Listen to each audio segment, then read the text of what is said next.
पहा नवीन एपिसोड्स एकदम add free.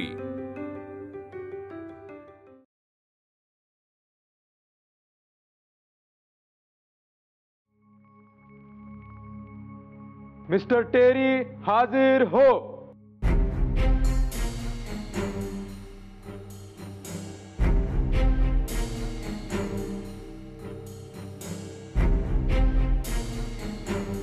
You may start with the question.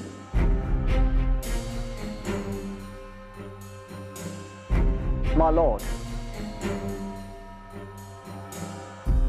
Mr. Terry, you are a graphologist. Can you please tell the court that these letters which are written are to be written by Mr. Bervey and Bervey only?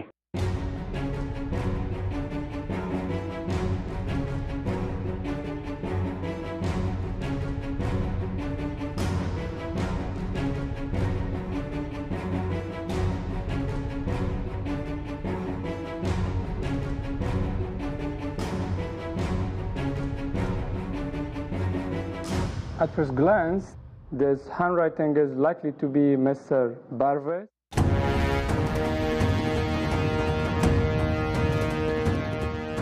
But there is possibility of it being traced too. So, I'm not sure about the authenticity of these letters. I can neither confirm nor deny it.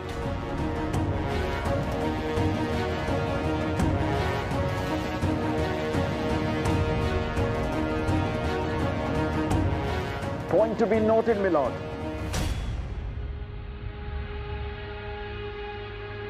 Thank you.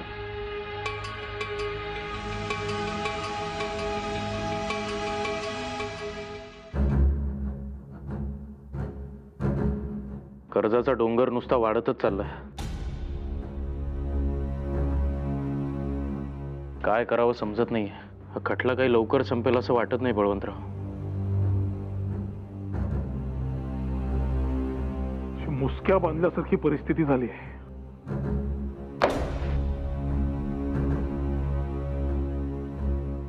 पण केसरीचा खप 4000 गेलाय ही आनंदाचीच बाब आहे नाही का?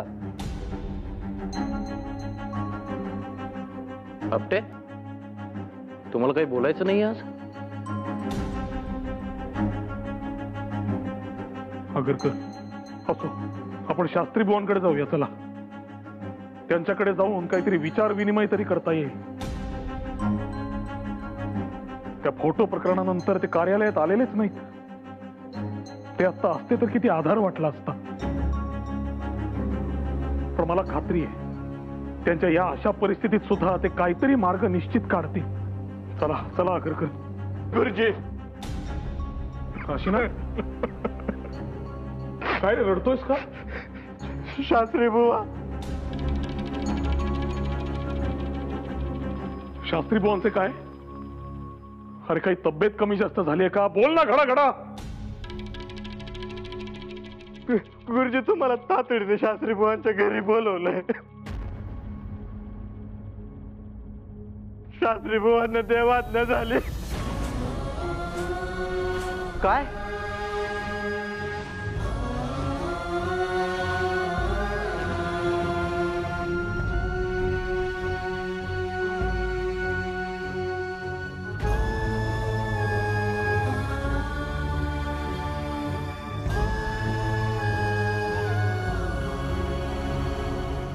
खटला तोंडावर आलेला असताना शास्त्री बुवांचं जाण ही एका मोठ्या अरिष्टाची चाहूल तर नाही।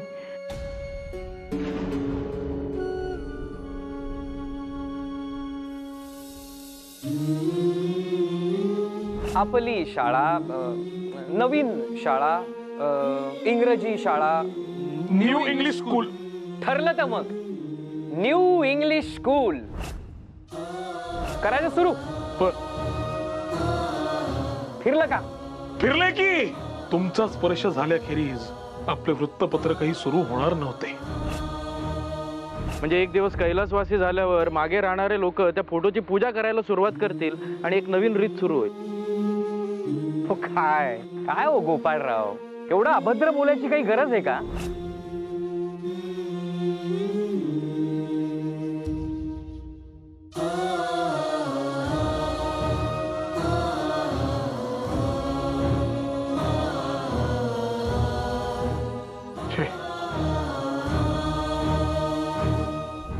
होतीस काही जाण्याचं वयच नव्हे.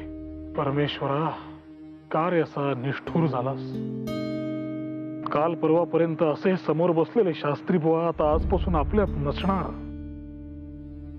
त्यावर विश्वास ठेवणंही जड जाते. आपण हे असे चारी बाजूनी अडकलोय. शास्त्री बुवा आता आपल्या पाठीशी नसणार आहेत बळवंतराव. त्यांचे अनुभवाचे सल्ले सुद्धा लढायचं बळ देऊन जायचं आपल्याला.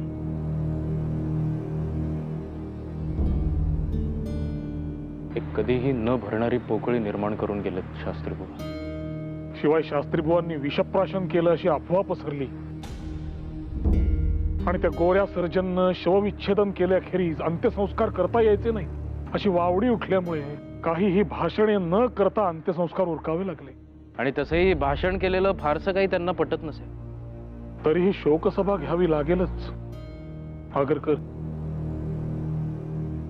नाही तर शास्त्री बुवांची महती लोकांपर्यंत पोहोचणार कशी? शिवाय या अफवांचं निरसनही करणं भागच आहे. किती अनुभवांची आणि आठवणींची शिदोरी बांधली आपण त्यांच्यासोबत बळवंतराव. मला आठवतं प्रार्थना समाजा बाबतीत त्यांचा एक लेख होता जो फारसा काही मला पटला नव्हता. म्हणून संपादक या नात्याने मी त्यात काही बदल केले होते. तेव्हा ती गोष्ट फारशी मनाला लावून न घेता चार चौघांसोबत काम करायचं म्हटल्यावर अशा गोष्टी होणार असं म्हणून त्यांनी सोडून दिलं होतं. फार आदर वाटला होता मला त्यांचा. शास्त्री बुवा म्हणजे धैर्याचं मूर्तिमंत उदाहरण. एकदा एकाने त्यांना प्रश्न विचारला, काय हो तुम्हाला भीती वाटत नाही? निबंधमालेतले लेख तुम्ही इतके तिखट आणि परखड लिहिता. त्यावर त्यांनी क्षणाचाही विलंब न करता उत्तर दिले, एक पाय आधीच तुरुंगात ठेवून मग देशोन्नतीसाठी आम्ही लेखणी हाती घेतली. भीतीचा प्रश्नच उद्भवत नाही. खरोखर त्यांच्या या वृत्तीमुळे किती आधार वाटायचा त्यांचा. कुठल्याही संकटाला सामोरं जायचं धैर्य मिळायचं त्यांच्यामुळे. आधार वडासारखे होते शास्त्री बुवा. आणि आता तो आधार हरपला.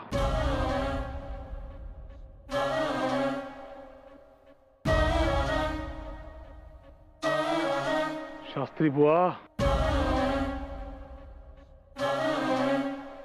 शोकसभेतून त्यांची आठवण काढूच आपण बळवंतराव. पण सामान्य लोकांमध्ये त्यांच्या कर्तृत्वाची ओळख व्हावी म्हणून केसरीतून अग्रलेख लिहून त्यांना आदरांजली व्हावी.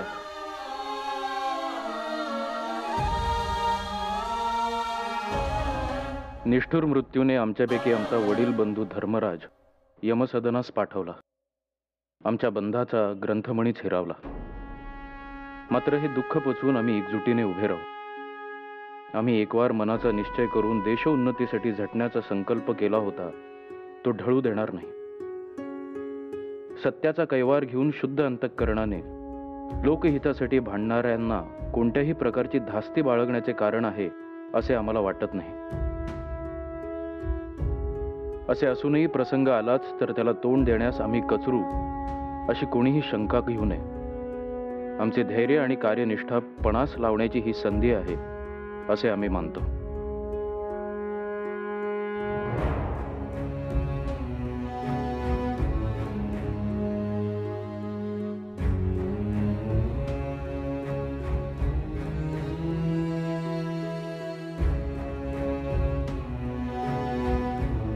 चला, उद्या मुंबईत जाणे आहे. कोर्टात प्रीतिराव चव्हाणांची साक्ष आहे. आता जे काही होईल त्याला शास्त्री बुवांच्या केवळ आठवणी काढून तोंड देणे, दुसरे काय. दुखवट्याच्या सभेत हरिनारायण आपटेंनी केलेलं काव्य आठवतं ना? शिष्य जन विलाप. जो जो कृत्य समूह या पुरी मध्ये धैर्य तुवा स्थापिला, तो तो चालविण्यास जन्म खर्चू सारा आम्ही आपुला.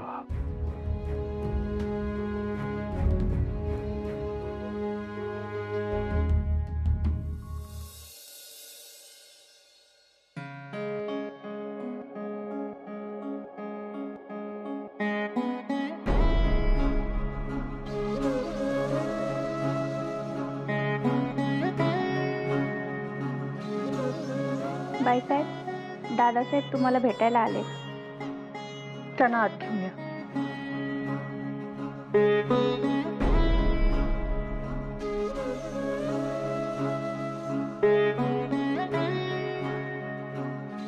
अक्कासाहेब,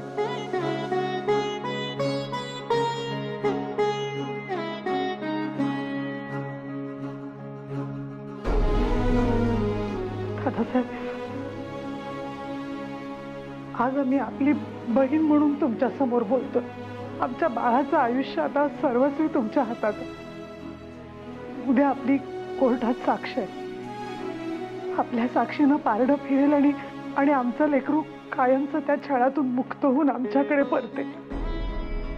आई तुळजाभवानीकडे आमचं फक्त एवढंच मागणं आहे की आमचं लेकरू आमच्याकडे परत येऊ दे. अक्कासाहेब, शांत व्हा तुम्ही. बसा.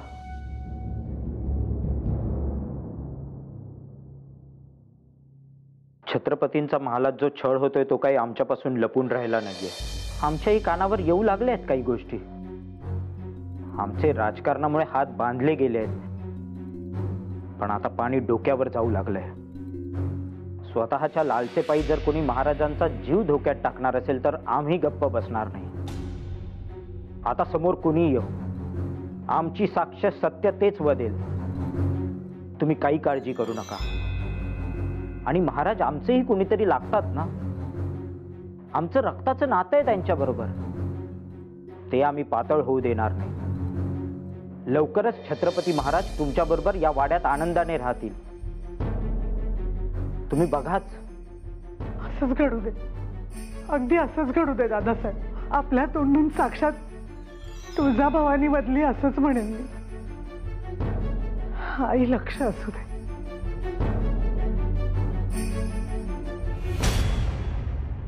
प्रीतीराव राताजीराव चव्हाण हाजीर हो.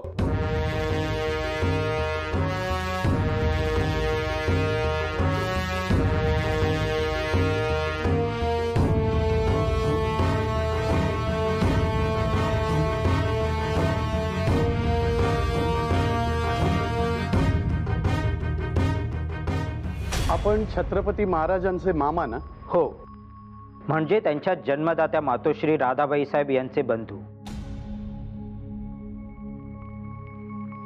मग जेव्हा जेव्हा आपल्याला महाराजांना भेटायचं असेल तेव्हा महाराजांना भेटण्यासाठी आपल्याला परवानगी घ्यावी लागते, बरोबर?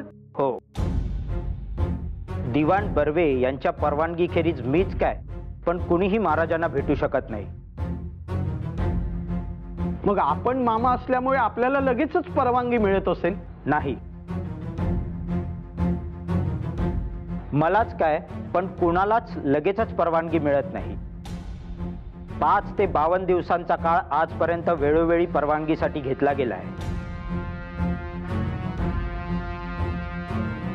माय लॉर्ड, महाराजांना त्यांच्या आप्तेष्टांना भेटण्यासाठी दीर्घकाळ प्रतीक्षा करावी लागते. हा छळाचाच एक प्रकार आहे असं नाही वाटत आपल्याला? Objection, my lord. It is not a torture. Due to Maharaja's ill health, we have to undergo some formalities. Objection sustained. ठीक आहे जज साहेब, मी माझं वाक्य बदलतो. मग जर का महाराजांना त्यांच्या आप्तांना भेटायचं असेल आणि फॉर्मॅलिटीजमुळे ते त्यांना तात्काळ भेटता येत नसेल तर संतापाच्या भरात महाराजांच्या हातून जर काही वेडेवाकडे वर्तन घडले तर तो त्यांचा एक प्रकारे मानसिक छळ आहे असं नाही वाटत आपल्याला? किंबहुना मला तर असं वाटतं महाराजांना राग यावा आणि असे वर्तन त्यांनी वारंवार करावे अशी परिस्थिती मुद्दाम निर्माण केली जाते. Objection, my lord. महाराजांना त्यांच्या मातोश्रीला भेटू न देणे, महाराजांना अन्न पाण्या वाचून ठेवणे. Objection, my lord. त्यांना मारझोड करणे, याला काय म्हणायचं माय Lord? Objection, my lord. Objection overruled.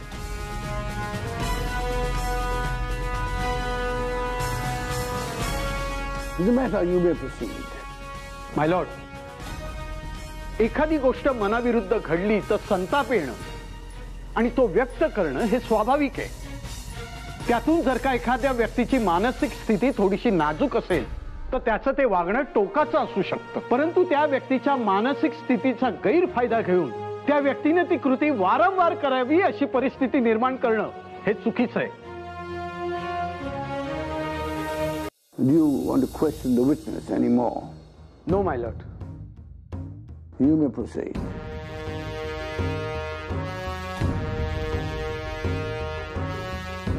Mr. Prithviraj, who told you that Maharaja is mistreated, starved and abused? स्वतः महाराजांनीच.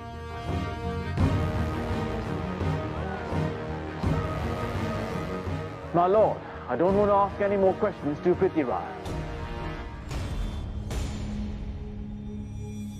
My lord, I wish to bring into light that if Madhava Burve is removed, the only person who's going to get benefited, Prithviraj.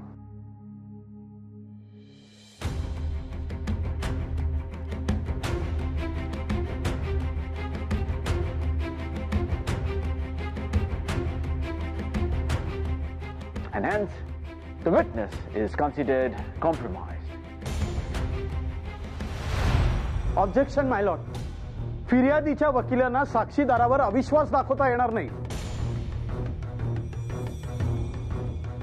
त्यांना हवे तेवढे प्रश्न विचारा आणि त्यांची साक्ष खोटी आहे हे सिद्ध करा.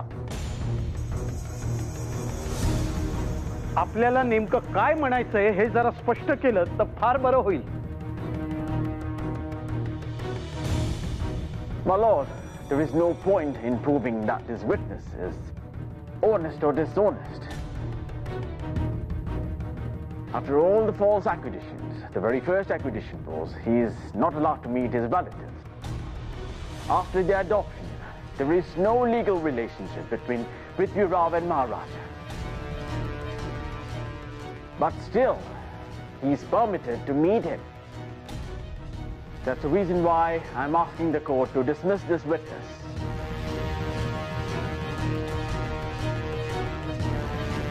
And make the decision in the favor of my client. Would you like to see anything on this? No, my lord.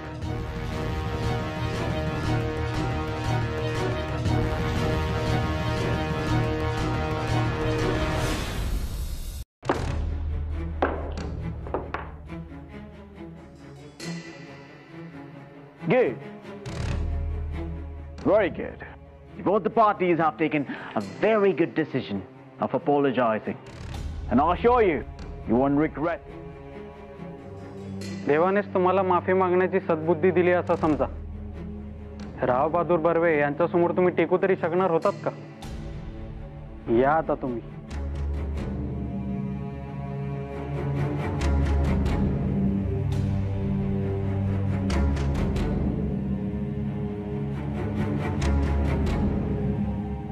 Good. They both have apologized. Now the two are remaining. Mr. Agakar and Tilak. Let us see how long they sustain this.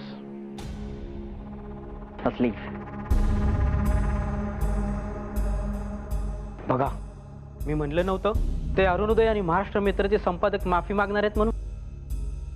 तसेच झाले अखेरीस. काय होणार आता या खटल्याचे देव जाणे. आता केसरीकरांचे काय, तेही माफी मागतील?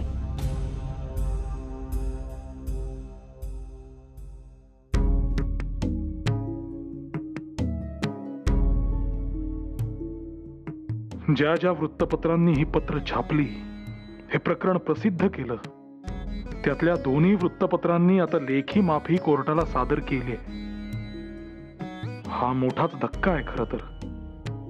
आता सत्याच्या या कुरुक्षेत्रावर केसरीकार एकटे उरलेत. बळवंतराव, काय करावं?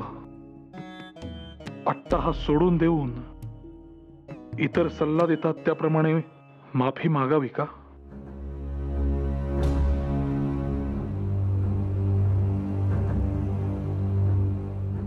अहो, त्या केसचा निकाल कधी लागणार आहे?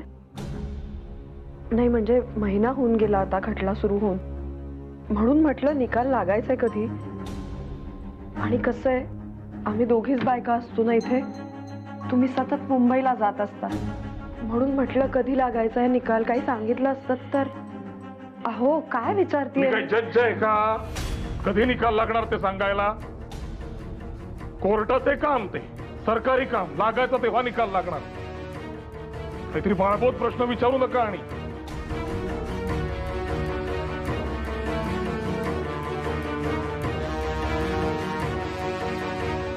मला इथे बसून सांगता येणार आहे का काय निकाल लागणार आणि कधी लागणार?